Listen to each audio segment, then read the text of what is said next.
depois quiserem acompanhar toda essa programação, Dr. Agner, nós temos aí na rede da Naves Web, no Facebook, e fica gravado, se vocês depois quiserem mostrar para alguém, compartilhar com alguma pessoa amiga, tá? É só vocês entrar na página da Naves Web e tá lá essa palestra do Dr. Agner. Algumas perguntas foram feitas, embora algumas o doutor já repassou por elas já, mas as pessoas nos acompanham e... Doutor, as perguntas, com qual idade começa a desencadear a doença? Hoje nós sabemos que a depressão, como ela tem fatores genéticos, mães que têm depressão pré-parto, existe um canal direto com os filhos. E às vezes a gente já consegue observar a depressão com crianças com meses de vida. Hoje uma boa faculdade de psicologia, psicanálise, já tem profissionais sendo capacitados dentro das maternidades. Então, respondendo a essa pergunta, a gente já tem bebês que nascem já depressivos. Inclusive, já tenho no meu consultório, minha namorada também é psicóloga, ela atende crianças e mulheres, a gente já atende crianças de 1 ano, 9 meses de idade. Pode ser genético, então? É genético também. Essa doença, ela atinge mais sexo masculino ou feminino? Hoje, a gente tem números, principalmente nesse período da menarca e menopausa, a mulher sobressai. Antes disso, os números são iguais. Depois da menarca e menopausa, os números são iguais também. Mas nesse período da menarca, entre o período da menarca até a menopausa, a mulher é 2 vezes mais depressiva do que o homem. O pessoal pergunta, a doença, por exemplo, a esquizofrenia, se a pessoa tem a esquizofrenia, ela pode desencadear a depressão, o pânico, essas coisas? Ou... Sim. Sim, a maioria dos transtornos mentais, eles são minuciosos o diagnóstico. Geralmente eles têm comorbidades, a gente chama de comorbidade, ou seja, mais de um transtorno. Geralmente os pacientes esquizofrênicos, eles ficam depressivos por conta das vozes que são muito irritantes, né? Que eles ficam ouvindo o tempo todo, são vozes que ficam depreciando. Então eles podem desenvolver ataque de pânico, depressão. E os sintomas são diferentes? Em esquizofrênicos? Em esquizofrenia, por exemplo, a mãe, o pai tem um filho com problema em casa e ainda não sabe, e os sintomas, esquizofrenia, depressão, síndrome do pânico, tem diferença? Sim, sim. Por exemplo, quando a gente diagnostica esquizofrenia, depressão e síndrome de pânico, a gente trata o transtorno de base, que no caso é a esquizofrenia. A esquizofrenia é o fator mais importante. E aí sim, ela desencadeou a depressão e outros transtornos. Então, quando a gente diagnostica ali, faz ali o estudo, faz a análise certinha, acompanha esse paciente, tratando o transtorno de base, são quase que os mesmos medicamentos utilizados para tratar a depressão e a ansiedade. Só que na esquizofrenia a gente usa antipsicótico. Já no paciente depressivo a gente usa antidepressivo. Uma outra pergunta, raça, cor de pele, tem predominância no problema? Quando a gente fala de uma depressão exógena, sim. Porque nós sabemos que as minorias sofrem mais hoje, a desigualdade e tudo mais. A questão da genética da pessoa, por ela ser negra ou não, isso não influi tanto. As questões sociais, sim. A genética, né, a biologia minha, negro, e a biologia do branco é a mesma. O que vai diferir aí, que vai trazer, de ser predominante na questão da depressão, é a questão de fatores sociais. Aí sim a gente vê que as minorias sofrem mais. Quando eu falo minoria, eu lembro das mulheres, dos negros, dos homossexuais. A base do tratamento? Muito importante essa pergunta, por quê? Uma vez diagnosticado o transtorno mental, a base é psicoterapia e psiquiatria. Às vezes medicação e às vezes sem medicação. Mas a base de todo o tratamento de transtornos mentais é psicoterapia e psiquiatria. junto, pensando nessa questão de uma qualidade de vida, aí entra a religião, a espiritualidade, a atividade física. Fitoterápicos faz a diferença? Olha, fitoterápicos têm certa eficácia, mas quando a gente já trabalha com uma depressão crônica, a gente tem que trabalhar com os medicamentos já, porque a gente sabe que a depressão, mesmo ela sendo endógena ou exógena, ela é uma doença química. É uma disfunção nas fendas sinápticas entre neurotransmissor e neuroreceptor. O que acontece? Quando a gente tem a depressão, e é por isso que a gente usa os medicamentos inibidor de recaptação de serotonina, imagina que você tem uma estrutura onde transmite e a outra recebe. Imagina que tem uma ruptura nisso, e aí o que era para ser transmitido já não é mais transmitido, o que era para receber não recebe. Imagina que essa ruptura teve um furo e está sumindo esses neurotransmissores. Quando o medicamento chega ali, ele inibe essa recaptação, aí volta a trazer uma vida de qualidade para esse paciente. O problema é, a maioria dos antidepressivos, eles levam em média 15 dias para fazer efeito. Por isso, e nesses 15 dias, geralmente tem efeitos adversos. Isso dificulta o tratamento, os pacientes param. Tá? Por quê? Não é o excesso de serotonina que está sendo injetado ali que vai ser determinante, mas quando a membrana ali vai ser revestida, que aí começa a ter os benefícios. Qual a importância? Nós sabemos que os depressivos, as pessoas que têm esquizofrenia, são pessoas muito fechadas. Elas se fecham do mundo social. Qual a importância de ter um animal em casa para que essa pessoa ela possa ter um convívio talvez até melhor com a própria família? Muito importante essa pergunta porque eu tenho pacientes que eles apresentaram grande melhora com a adoção de gatos e cachorros. Por quê? Lembrando que um dos tratamentos da depressão é o lazer, é a recreação. Então, esse animal, hoje a gente tem tratamentos até com animais de grande porte também, que é a ecoterapia. Então, ajuda muito o paciente, principalmente com pacientes autistas. Né? A Amanda está ali, ela é psicóloga também, ela tem atendido bastante autistas. Por quê? O animal ele consegue transmitir esse amor, essa compreensão, interage muito bem com esses pacientes. Né? E além de trazer para esses pacientes que têm dificuldade, às vezes ocupacional, de começar a ter obrigações, tipo, tem que alimentar o animal, tem que fazer isso, aquilo, ou seja, vai trazendo serotonina, traz aquela questão de bem-estar. Nós sabemos que quem tem esses problemas toma muitos remédios. E esses remédios muitas vezes dão sonolência. E nós sabemos que a atividade física ela é muito importante. O que fazer? Atividade física, hoje grandes hospitais como o Bairral, né, que é o Hospital Bairral, Itapira. Isso, de Itapira, ele é referência na América Latina. Lá eu tive uma experiência também, trataram artistas globais lá, né, alguns artistas. Minha mãe ficou lá. Exatamente, lá eles têm fisioterapeutas, TOs, educadores físicos. Hoje o Santa Teresa aqui de Ribeirão Preto tem esses profissionais também. Porque a atividade física, principalmente em pacientes ansiosos, o que combate a ansiedade é a atividade física, porque o coração precisa de adrenalina. A adrenalina combate a ansiedade. Geralmente o paciente ansioso ele fica a 1000 por hora, estando parado. Quando ele tem atividade física, ele começa a ativar essa questão e diminui a ansiedade. Então hoje quase que também entra como um carro-chefe no tratamento.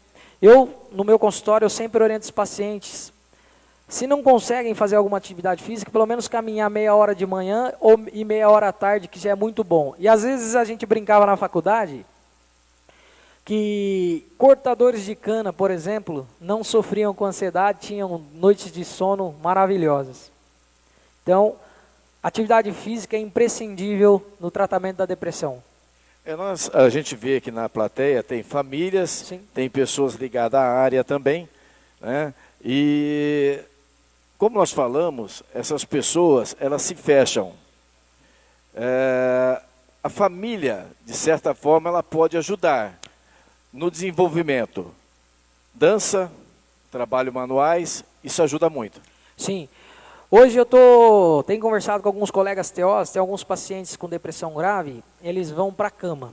Inclusive, já perdemos paciente. A depressão grave, ela leva até a falência dos órgãos.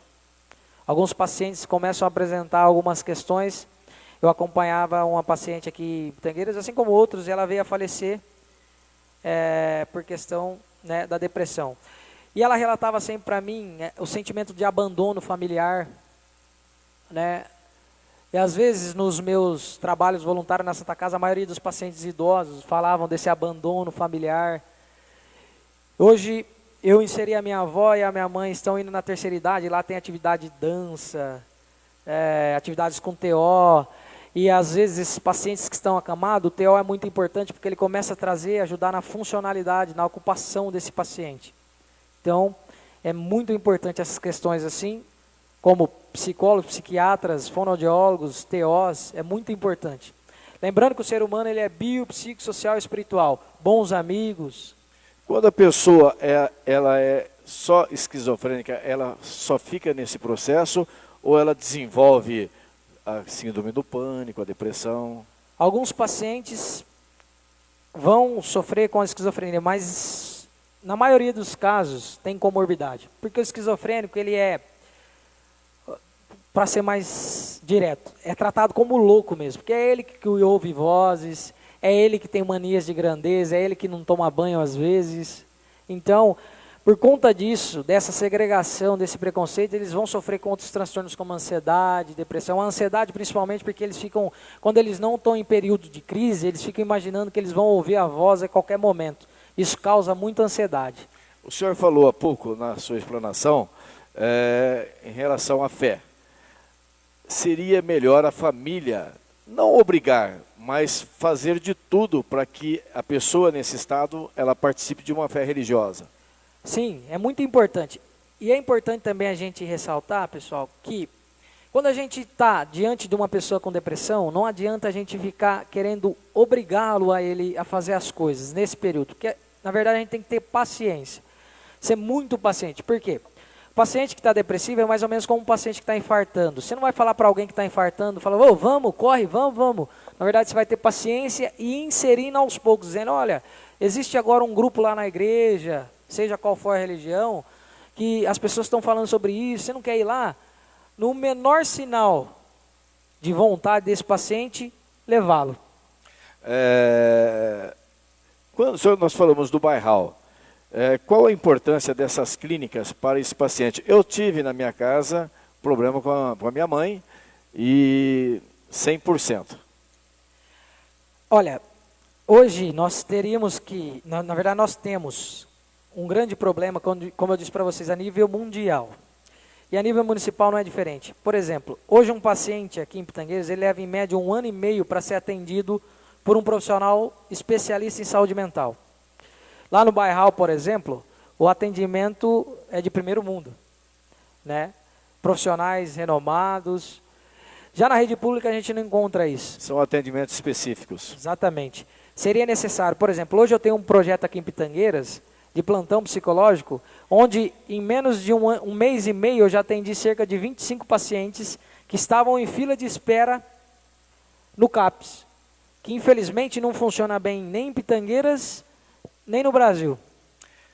Uma pergunta que não cala. Nós temos pais, família com problema, pessoas ligadas à área. Tem cura? Infelizmente hoje a gente não trabalha com cura na depressão, a gente trabalha com tratamento. Às vezes as pessoas vão se questionar, mas se não tem cura, para que tratar? Alguém aqui tem crise de enxaqueca? Já teve uma crise de enxaqueca?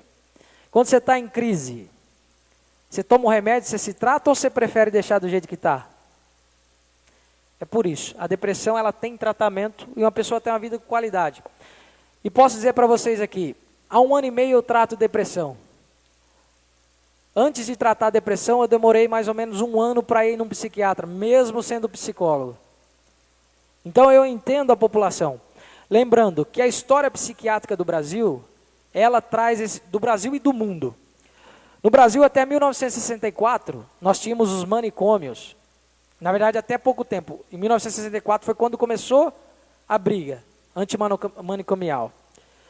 Aí veio a questão do SUS, a lei, né, de 80, mas até então, numa cidade chamada Barbacena, em Minas, foram mortos mais de 60 mil pessoas, conhecido como Holocausto Brasileiro, poucas pessoas sabem disso. As pessoas que eram internadas lá eram pessoas de vulnerabilidade social, filhas de senhores que às vezes engravidavam de casar, eles mandavam para lá. Cerca de 70% dos pacientes que iam para Barbacena não tinham transtornos mentais, eles morriam porque eram dopados a semana inteira, e na época do frio, eles ficavam pelados e tomavam banho de ducha de água gelada, e para não morrer de frio, o que eles faziam? Amontoavam em cima de outro, e os que ficavam embaixo morriam sufocados. Então, quando fala de psiquiatra e psicólogo, a gente entende por quê. Aí veio da Itália, que é referência na luta antimanicomial, com Basaglia, e denunciou os hospitais psiquiátricos aqui, nessa época, e começaram a fechar todos os manicômios. Até então, era assim tratado as pessoas que tinham lá problema com álcool, né? Meu pai mesmo foi internado, tanto em Brodowski, que hoje é fechado, lá o hospital psiquiátrico, quanto no Santa Teresa, porque ele tinha problema com álcool e ninguém sabia o que fazer. Então, é muito difícil, né? Sabemos que o grau de esquizofrenia é um, depressão é outro. E as diferenças são grandes. Nesse mundo moderno, célula-tronco não faz a diferença? A psiquiatria é uma área da medicina ainda muito ridicularizada. Por quê? Hoje ainda não existem, apesar de ter a nível de pesquisa, exames de neuroimagem que ajudam a diagnosticar ainda os transtornos mentais, não são comprovados. Diferente de uma medicina convencional. Quando a gente tem uma fratura, o ortopedista vai lá com as placas, né, com os instrumentos da medicina geral, aí na parte de ortopedia, e repara. O cardiologista ele vai fazer a operação, o neurologista ele vai mexer ali, mas na psiquiatria é um campo mais abstrato, é uma questão mais clínica. A nível de estudo, quem sabe um dia a gente pode pensar nisso, ou já estão pensando nisso, mas ainda é difícil. Ainda o diagnóstico de doenças mentais se dão por questões de experiência clínica, tá? Mas acredito que futuramente sim, né? Doutor, nós queremos agradecer a sua colocação, o seu entendimento para as pessoas que estão aqui, que estão nos acompanhando. Nós agradecemos muito. Agradeço ao André Ferreira por estar trazendo aqui, e levando a nossa imagem para todo mundo, nesse momento, através do Facebook Naves Web. E, na verdade, doutor, só finalizando aqui, eu fiz uma colocação que é minha, vocês me desculpem, tá? O pior doente é aquele que tem a doença e não procura tratamento, não é verdade?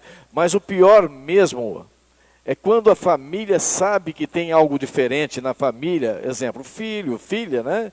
Mas fica adiando em busca de entendimentos com um especialista, porque às vezes tem vergonha, na minha família isso não tem, jamais vai ter na minha família, é onde muitas vezes acontece o suicídio.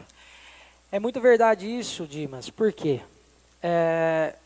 Durante a história da humanidade, a doença sempre foi vista como vergonha.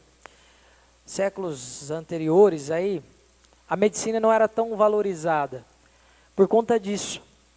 Às vezes a área mais valorizada da época era direito, né? Porque ter algum enfermo na família era sinônimo de vergonha.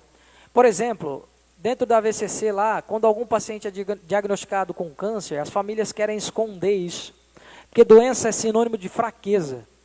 E é usado esse termo para a pessoa que sofre com depressão. Primeira coisa que a pessoa ouve, às vezes, dos próprios familiares: olha, tal fulano não tem a cabeça boa, ficou mal, é fraco, né, tem frescura, depressão é doença de rico. E não é verdade, né? Na verdade, nós sabemos que quem estão aqui, temos familiares de Pitangueiras e algumas pessoas de fora. Como ficaram sabendo? Então, o que eu julgo, o não completo, todas as cadeiras, talvez seja a vergonha. Aí eu sou fulano, eu não quero me aparecer porque o meu filho ou minha filha não quer buscar a realidade. É onde vem o pior. Esse fator cultural realmente pesa. Alguém tem alguma pergunta aí da plateia? Olha, dá licença. Boa noite, obrigado a todos. Obrigado, doutor. Muito obrigado, Dimas. Obrigado, pessoal da Naves Webs, tá? Radar Cidades, né? Que faz uma cobertura excelente aqui na cidade de Pitangueiras, de esporte e dentre outras notícias, tá? Gostaria de agradecer a todos vocês que estiveram aí. Você tem alguma pergunta? Amanda, você pode levar o microfone para ele lá?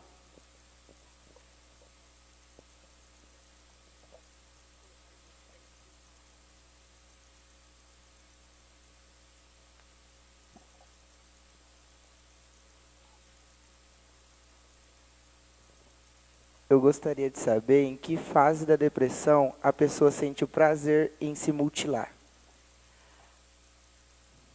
Geralmente, em todas as fases. A mente humana, ela visa economizar energia. E ela não suporta sofrimento. Quando eu estou passando por um sofrimento psíquico muito forte, eu preciso externalizar ele. Para que eu possa sentir de onde vem essa dor. Quando eu faço automutilação, automaticamente eu estou dizendo assim para o meu corpo, o problema é aqui. Quando na verdade o problema é interno. É uma forma de extravasar a dor psíquica, a automutilação. E começa com a automutilação, essa questão de dizer, olha, para o mundo, está doendo demais e ninguém percebe.